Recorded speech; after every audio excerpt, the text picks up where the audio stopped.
Hi everyone, I'm Joyce Strong, host of the Totally Well Show. Before we begin, I want to give a big thank you to my mentor, coach, and sponsor of the Totally Well Show, David Meltzer.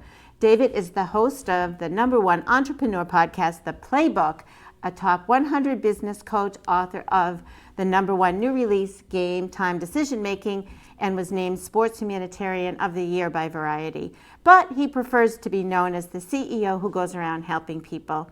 Learn more about David Meltzer at www.dmeltzer.com and text him at 949-298-2905 to get notified when he is in your area hosting a meetup. Follow him on LinkedIn, Instagram, and Twitter at David Meltzer. I hope you enjoyed this week's episode of the Totally Well Show. Hello everyone, welcome to the Totally Well Show. I'm your host, Joyce Strong. The Totally Well Show is a place where we get curious, ask questions, and explore everything to do with health, wellness, fitness, and all the things it takes to help you live the highest quality, most fulfilling life. Just want to remind you folks that the Totally Well Show is looking for sponsorships here at the Groton Channel. We'd also love to have sponsors for all of our shows. It's a great opportunity for you to let us know about your business, if you're local, or even if you're a national brand. We'd love to have you participate. So reach out to the grotonchannel.org or to me, and we'll tell you all the different ways you can provide sponsorship and get in partnership with us. Today I have a return guest, Alan Lazaros. Hi, Alan. So thankful to be here. Thank you. Thankful to have you. Alan is from the Hyper Conscious podcast and has a newly minted Hyper Conscious Nation Facebook group, which we hope that you'll join and learn lots of secret things that you won't see anywhere else. So with that, welcome. Thank you. Thank you for having me. You're welcome. So I wanted to talk with you today about something we have in common, coaching. Yes. And we've both been coached. We are both coaches, and we both hang out with coaches. It's kind of our team. So can you talk to me a little bit of your thoughts on what coaching is for you? So I think all of us work in our life, but not everyone works on their life. And I think that, like right now, for example, we're on the field and we're in process. I think if you want to really maximize your ability to succeed in whatever arena you're in, you're going to need someone who has an outside perspective. There's the very simple phrase that a lot of people say, which is you can't see the whole picture when you're in the frame. I got off of a business coaching call with my Aunt Joanne yesterday, and she said something to me that I never would have found out myself. She said that you're like 95% there, but a little bit more authenticity and vulnerability would really go a long way. So having someone else who cares about you, who has your best interest at heart, and who has a higher level of awareness in the arena you want to succeed in is everything. Are you okay with me asking you more questions about what you just said? Of course. Because this becomes personal now about you. Totally. I'm intrigued by what your aunt/mentor, coach said. Okay. Can you repeat again that sentence? Yeah, so my aunt basically said that you're 95% of the way there, but a little bit more authenticity and vulnerability would be beneficial to you. So what does authenticity and vulnerability mean for you? So I think being fully present and vulnerability is sitting in the discomfort of being okay with being judged for the truth. Whatever is actually true for you rather than putting on some front. Mm-hmm. I think the masculine energy has a desire to impress rather than to express. And that's something that I'm always trying to balance. Mm-hmm. Why? Why do you think that is? It's funny because on the call yesterday, she articulated a meme that she saw that I think really, really does a good job of helping us all understand the masculine and feminine energy. There was a group of, basically it's a meme where there's a picture of a group of boys, and one of them is saying, my dad's as big as a truck, and the other one's saying, well, my dad's as big as the moon, and then another one's like, well, my dad's as big as the sun, right? Just a competition. which is necessary and part of the masculine energy. Boys do that. And I remember telling, when I was like 6, I think, I remember saying that my stepdad can lift a backhoe. And that's what boys do. They want to compete. They want to be the best, quote unquote, right? And this is not general to boys. I mean, we all have both, but the masculine energy tends to be boys.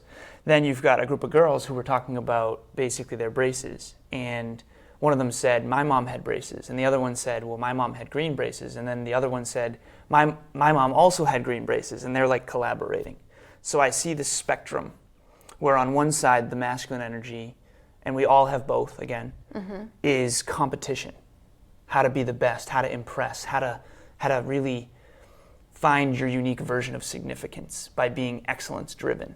And then on the other side, you have collaboration, teamwork, warmth, love, authenticity, connection. And I think that we all need both skill sets to really win. And honestly, I think the feminine energy is a much stronger leader in the 21st century because a lot of the top-down structures that we used to live in are going away. Like now, collaboration is everything. That's what this is right now. Right. Interpersonal relationships is everything. And I think some people are really good at this other side of competition, but if you're always, for example, right now I'm on a team of people where there's a lot of guys and there's only 2 women, and there's some egos in the room that cause a conflict with collaborating because we're not competing with each other, we're trying to reach a mutual goal. And again, we all have both qualities within us, but I'm really trying to develop the collaboration piece and the authenticity. So when you were being coached and your coach said this to you, that you're 95% there and looking for authenticity, I'm taking you back to the initial question. Right. So authenticity and vulnerability. And then when I asked for explanation, you took me to a very safe place of educating me. Right. So I'm seeing something missing in between. Okay. I see myself as an educator, so I'm always trying to help people get educated. But what did the coach suggest for you? That was it. That was what she suggested. She said, be more vulnerable, be more authentic, express yourself more fully and honestly. Yeah. So in that vein, I'm looking for an example, I guess, of what it felt like at the moment when you heard that for you from the coach, or maybe even an example of where you were coached into more authenticity or vulnerability. How did it feel when she said that? Yeah. It hurt at first. Yeah. I think we all tend to avoid the feedback because when you're trying to accomplish something great and serve, it shines a spotlight on your weaknesses. Yeah.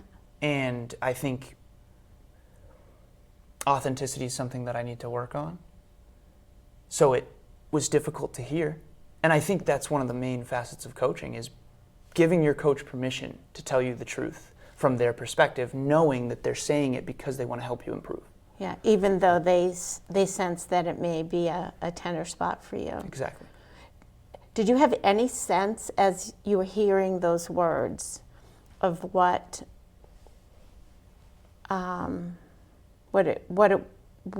authenticity at that moment would be or vulnerability would be?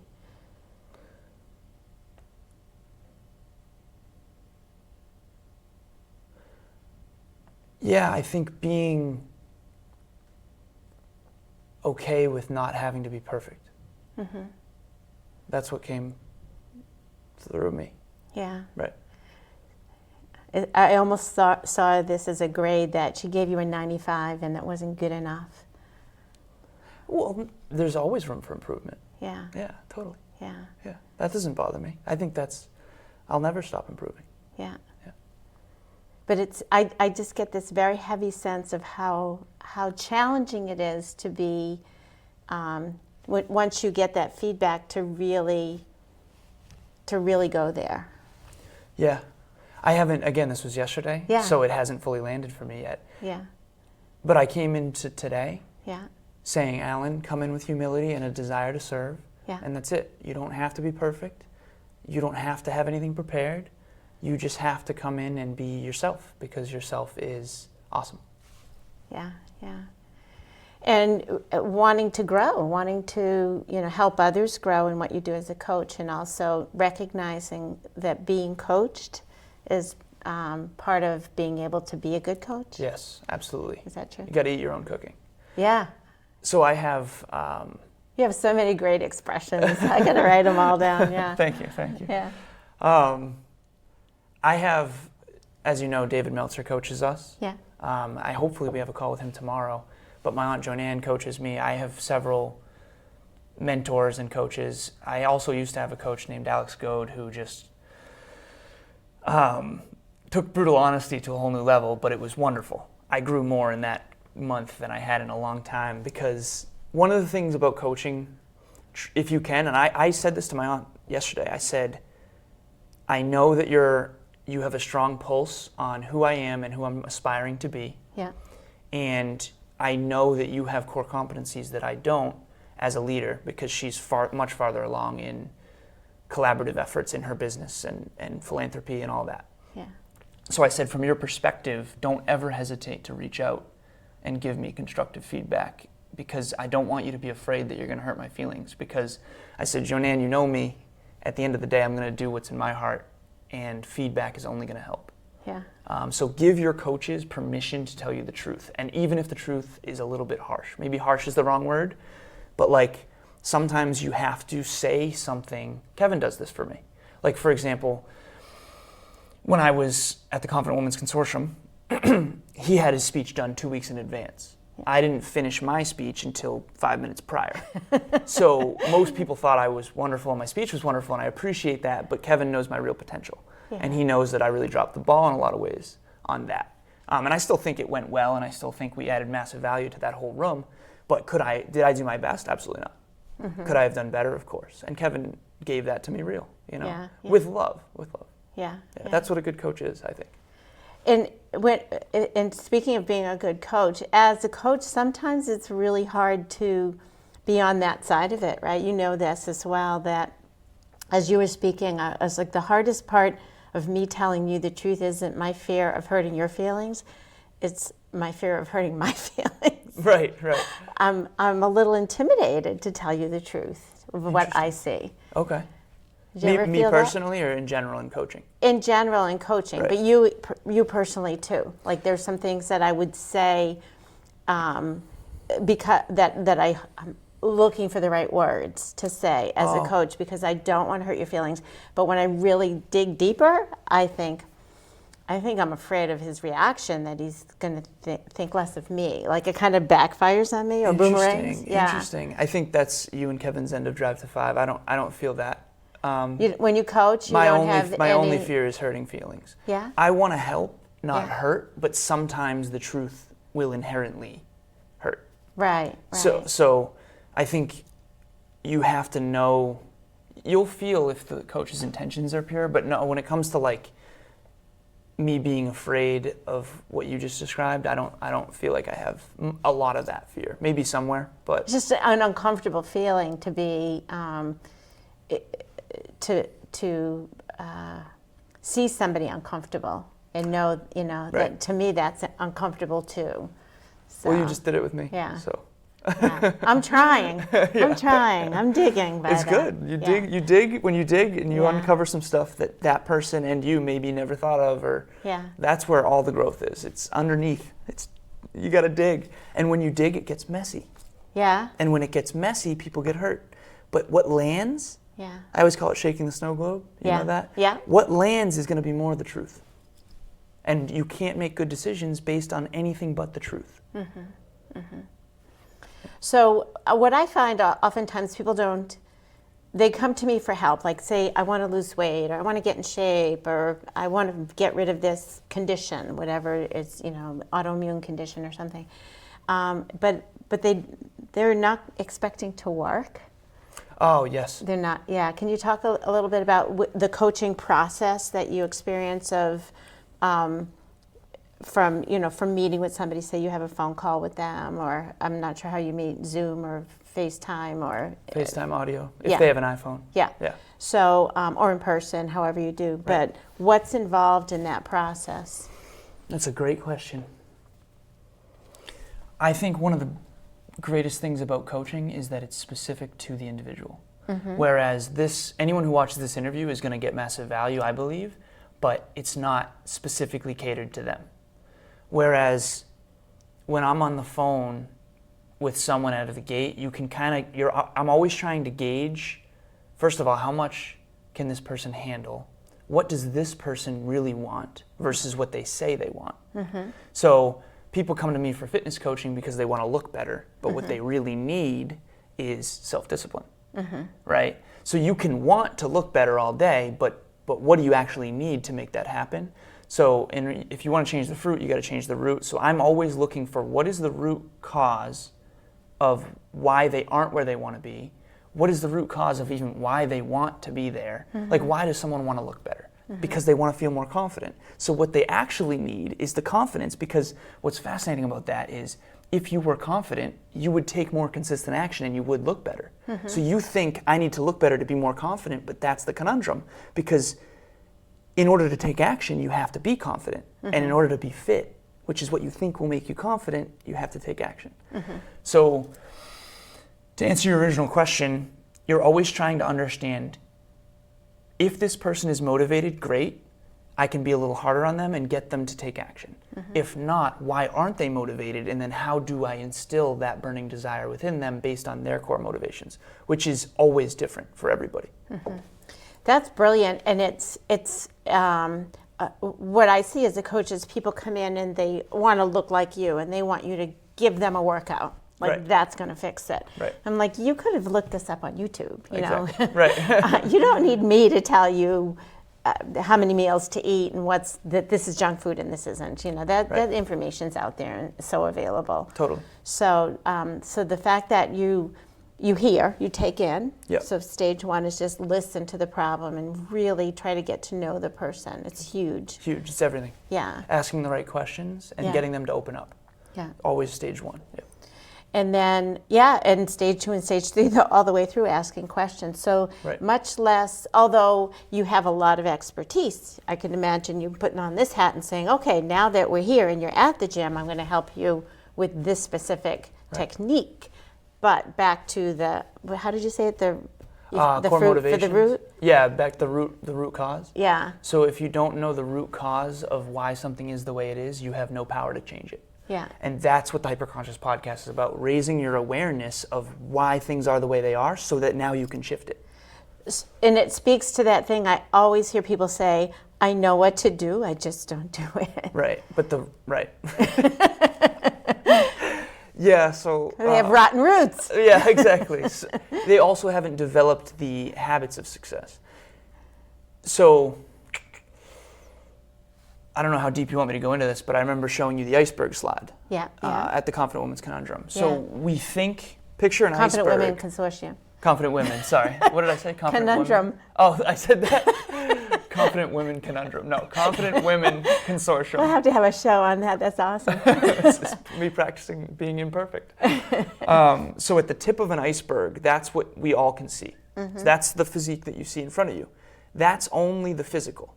So that's not showing you the mental, emotional, and spiritual underneath that iceberg that made all of this possible. So I gave a speech on conscious leadership 3 weeks ago, I think, to a group of high school athletes. And we're in New England, and I have a slide that shows Tom Brady with the trophy. Yeah, for his 6th Super Bowl win. And I said, who in here loves Tom Brady? Every hand shot up. Right, exactly. I love Tom Brady too. Next slide. Tom Brady's book, and it's a screenshot, and it says, How to Sustain a Lifetime of Peak Performance, the TB12 Method. So first I said, in the previous slide, how many people here love Tom Brady? Every hand shot up. Next slide, how many people have read Tom Brady's book? Not a single hand goes up. Now, this is hardcore, but basically what I said is, I love Tom Brady too, but you and I love him for different reasons. How to sustain a lifetime of peak performance. Aren't you curious? Because I am. Yeah. And I want you to love Tom Brady's habits, more than you love Tom Brady. And if I could really instill that into people, because we're only looking at the fruit. We see the 30 seconds of him holding the trophy, not the 30 years of adversity that it took to get there. And to me, that's everything. Yeah.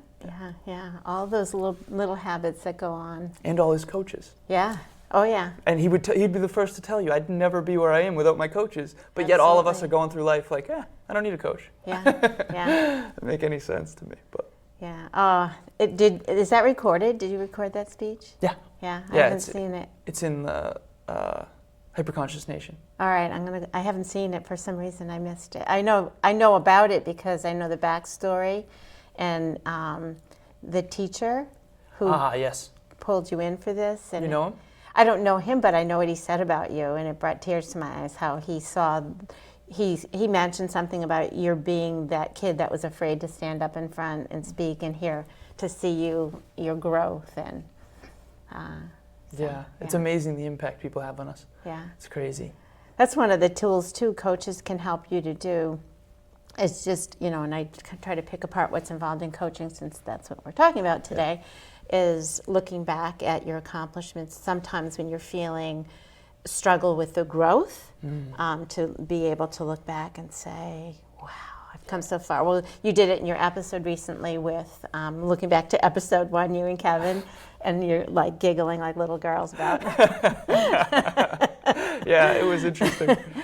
And I mean, I think your first one was great. It was awesome. But Thank that's, just to see the growth, I definitely see the improvement in the growth and the maturity. And yeah, it's such a trip to be able to go back. Yeah. And just for reference, so Kevin put the audio of the first episode while we were live, and you could hear us now versus then. Yeah. It's so cool. Yeah, the change is so drastic. But yeah, the growing pains, there is no growth without some growing pains, in my opinion. Yeah.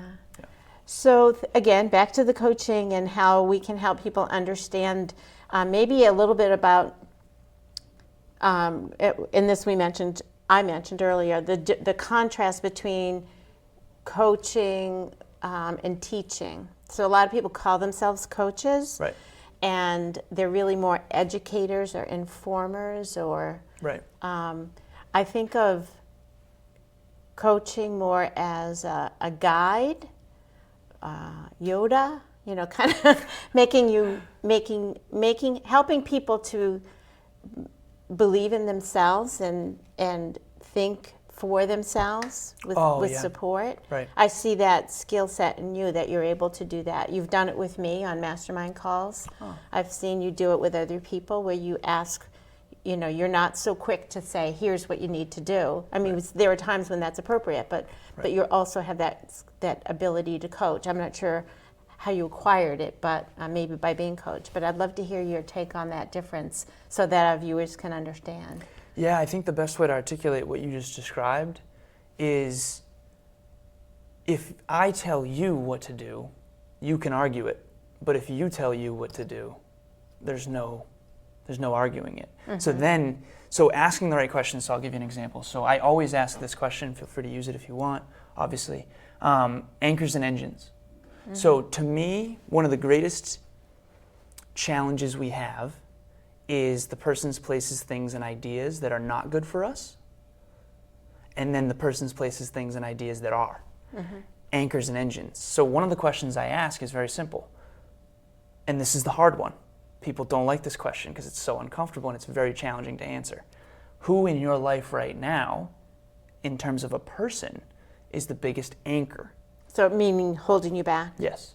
Holding you back from your greatest level of contribution, your greatest potential, your greatest growth. Mm-hmm. That's a hard question to answer, because once you answer it, now you have to do something about it. Mm-hmm. And we're afraid to lose people we love, even though we know maybe they're not what's best for us in the long run. Mm-hmm. And I do that same question with persons, places, things, and ideas. So what's the biggest idea in your life right now that is holding you back? So for example, that could be a belief. Mm-hmm. The fact that I believe on some level that being successful will be lonely, that's holding me back. Mm-hmm. Now that I'm aware of it, I can start to shift it and say, I can do an affirmation. Success will make me more in love, mm-hmm. not less, mm-hmm. right? And I can train my subconscious to actually think that way so that I stop pumping the brakes every time I'm getting successful. Interesting stuff. You say that all the time. Interesting. Yeah. So, I guess taking that tool and just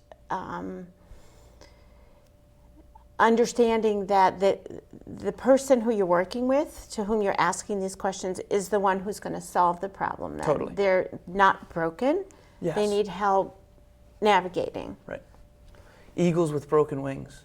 Eagles with They're broken not wings. broken. They just need a little bit of help to fly again. Yeah, so maybe a little bit of healing and Right. TLC and some good coaching tools to help us to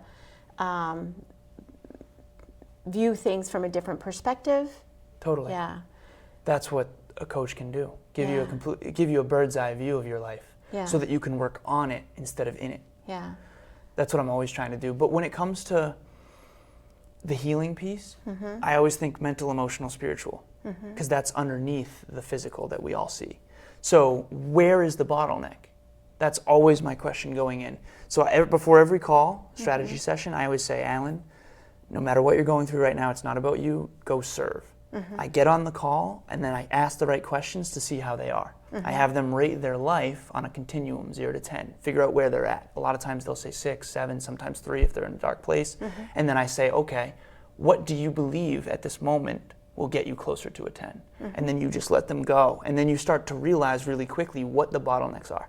So sometimes the bottleneck is a mental strategy. In other words, they don't have the awareness they need in business or in fitness to win. Right? So for example, let's say they're going to the gym every single day, but they're getting no results. That's a strategy problem. You're doing the thing, but you're doing the wrong things. That's when I educate knowledge. Now, what if it's an emotional thing?